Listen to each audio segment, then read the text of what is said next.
Namaste. Myself Lokesh NP. I'm Assistant Professor, Department of Commerce, Government Arts and Science, Autonomous College, Karwar.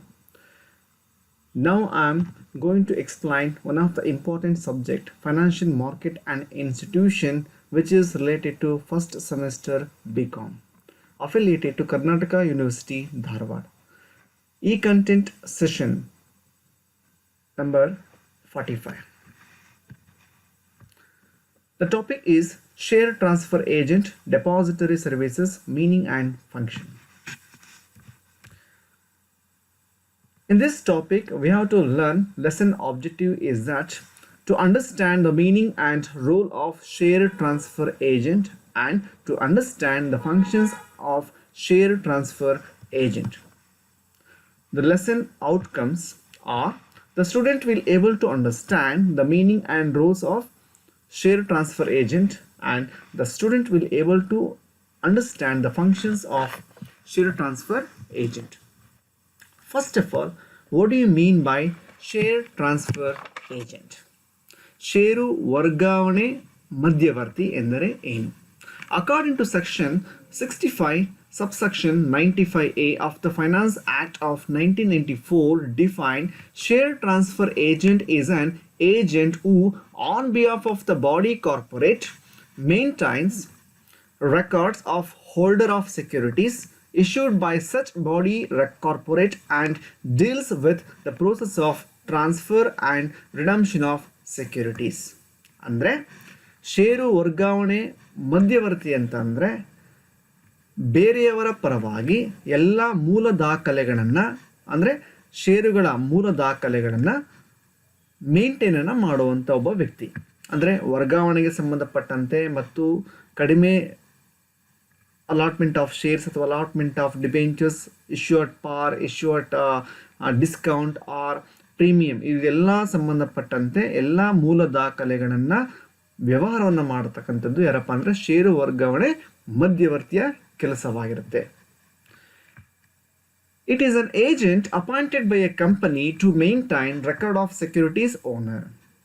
A transfer of agent, a principal functions are to be issue and cancel certificates to reflect the changes in ownership of the securities of an entity and to act as an intermediary for the company.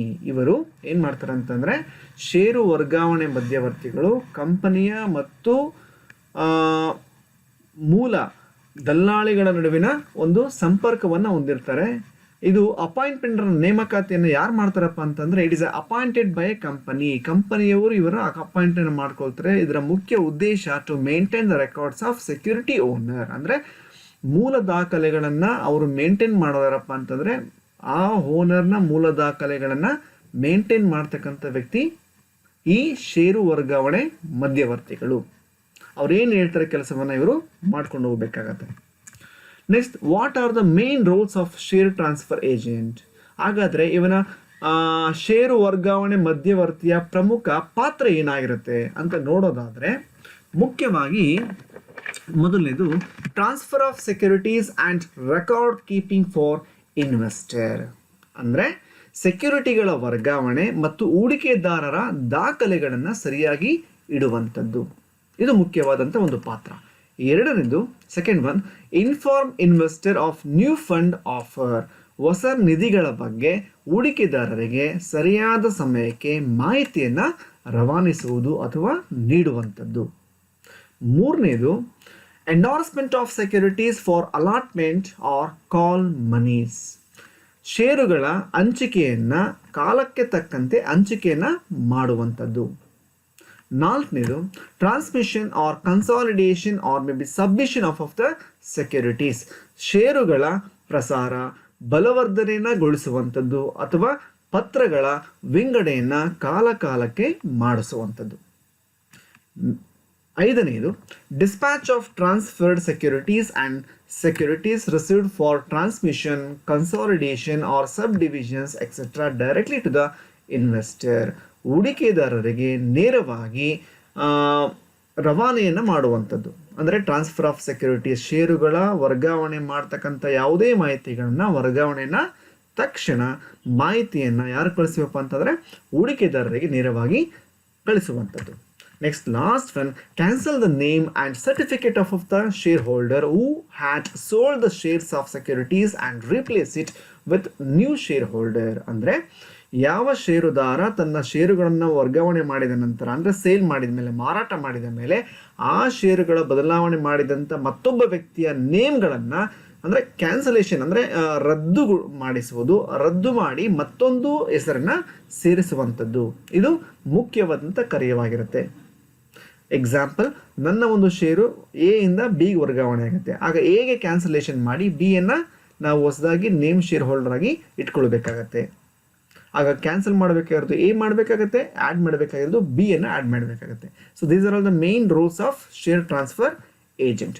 Next, ಹಾಗಾದರೆ what are the main functions of share transfer agent? ಯಾವ ಯಾವ ಕಾರ್ಯಗಳನ್ನು ಷೇರು ವರ್ಗಾವಣೆ ಮಧ್ಯವರ್ತಿಯು ಹೊಂದಿರ್ತಾನೆ?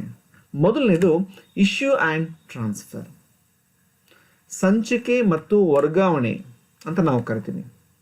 The main primary functions of share transfer agent is issue of various securities, shares, debentures, bonds and etc. and transfer of securities from one person to some other person. This is the first main basic functions of the share transfer agent.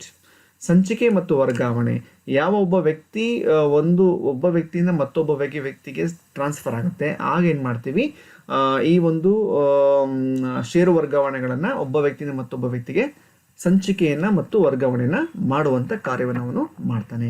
Next ಎರಡನೇದು record keeping, ದಾಖಲೆಯನ್ನು ಇಡುವಂಥದ್ದು. The main primary functions of share transfer agent to keeping the record from time to time and information to the shareholder according to the needs and wants. That is the main recording keeping. Next, registration. A certificate of registration is to be obtained from the SEBI. For this purpose, application should be submitted to SEBI. Before granting a registration, SEBI guidelines consider the following factors. There are their ability to discharge their duties with efficiency and integrity. Number 2 is the adequacy of infrastructure and part of the experience in this line of activity. The capital adequacy requirement is not worth of rupees 6 lakh for category 1 and 3 lakh for category 2 registers and transfer agent. They have to pay annual fees for 15,000 for initial registration and 10,000 for annual renewal fees. There is a first main registration of the functions of the share transfer agent. Next, paying agent. Paying agent ಅಂದರೆ ಪಾವತಿಸುವ ದಲ್ಲಾಳಿ. So they are buying and selling of the various securities on behalf of the seller or buyer.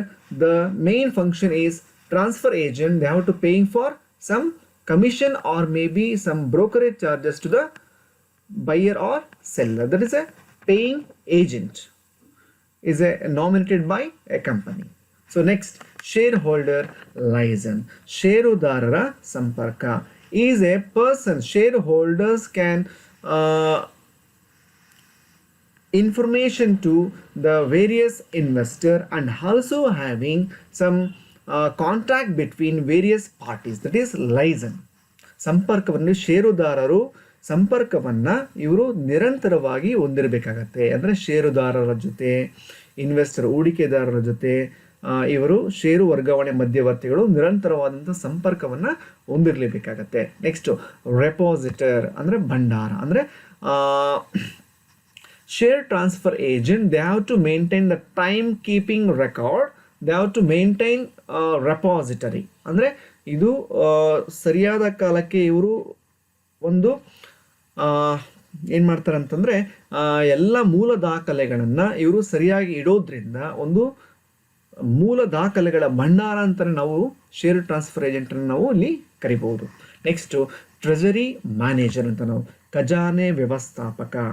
On behalf of all the companies the treasury manager have to maintain the records, information, registration, paying as an agent, shareholder liaison, repository, all the work done by the share transfer agent. ಅಂದರೆ ಇವನು ಖಜಾನೆ ವ್ಯವಸ್ಥಾಪಕ, ಹಣಕಾಸಿನ ಸಂಬಂಧಪಟ್ಟಂಥ ಯಾವುದೇ ಮೂಲ ಮಾಹಿತಿಗಳನ್ನು ಅಥವಾ ನೋಂದಣಿಗಳನ್ನು ಇವೆಲ್ಲವೂ ಕೂಡ ಮೇಂಟೈನ್ ಮಾಡ್ತಕ್ಕಂಥ ಯಾರಪ್ಪ ಅಂತಂದರೆ so treasury manager. Next, these are all the reference books. Thank you very much.